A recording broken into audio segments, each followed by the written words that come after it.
pressure with this storm. Biden opposition grows. Fear is contagious. Concern is contagious. Plea deal for Boeing. $243.6 million in fines. Good morning. I'm Steve Kathan with the CBS World News Roundup. A few hours ago, Hurricane Beryl made landfall in Texas between Galveston and Corpus Christi as a Category 1 storm. Here's CBS's Omar Villafranca. With wind speeds up to 80 miles an hour, Hurricane Beryl bashed into Texas's Gulf Coast this morning just south of Houston. Torrential downpours lashed the city of Sargent, while waves and storm surge up to 7 feet slammed the beach. We're very well prepared in terms of the flooding. Galveston residents were clearing supermarket shelves and filling up on gas ahead of the storm.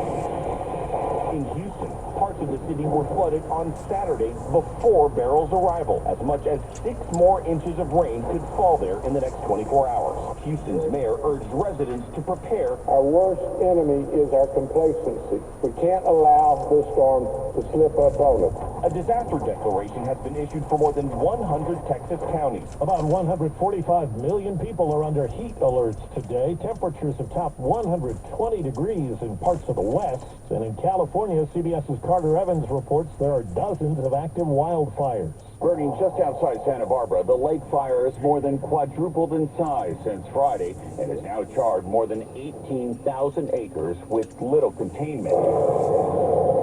It's one of at least 21 fires burning in California alone, and it's prompted evacuations, along with threatening homes near Michael Jackson's former home, Neverland Ranch. The heat and the low humidity is making these fires grow quickly. The state's in the midst of a historic heat wave. Oh my gosh, it's so hot here. Multiple records were broken this weekend. Death Valley, one of the hottest places on Earth, hit a blistering 129 degrees yesterday, tying the 2007 record and contributing to at least 1 death.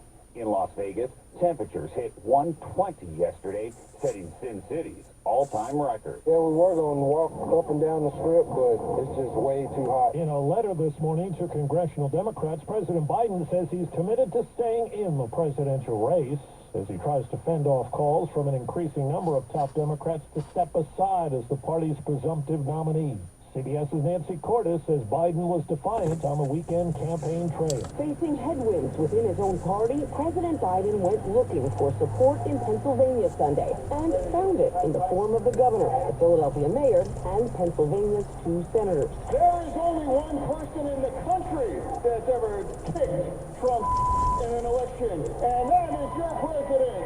And yet, even as they spoke, the number of House Democrats pushing Biden to leave publicly and in a call of top House Democrats was nearing a dozen, as others stopped just short. Either he has to win overwhelmingly, or he has to pass the torch to someone who can't. Biden's team insists voters are still on his side, but the Pennsylvania voters CBS spoke to said they're still worried. He's a fantastic man, and he's done wonderful stuff, but it's time for him to leave. Biden will be busy this week, hosting NATO leaders at a summit here in Washington, D.C., and holding his first domestic solo press conference in 7 months. Congressional Democrats will be watching to see how he does. Boeing has agreed to plead guilty to a criminal fraud conspiracy charge in connection with 2 deadly crashes of its MAX 737 aircraft that killed more than 300 people overseas.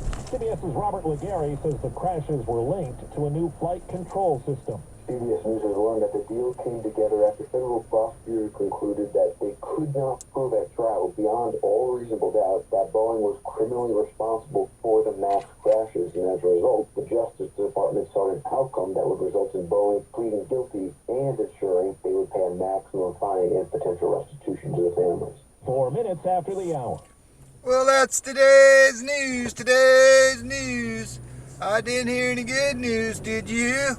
I didn't think so. I guess it's all about perspective. The glass is half full. Well, as always, I'd like to thank you again for coming along with me on these Dash Cam News adventures. You know the drill. Peace, love, and all that hippie jazz. Bye-bye, everybody. It's 58 degrees in San Leandro.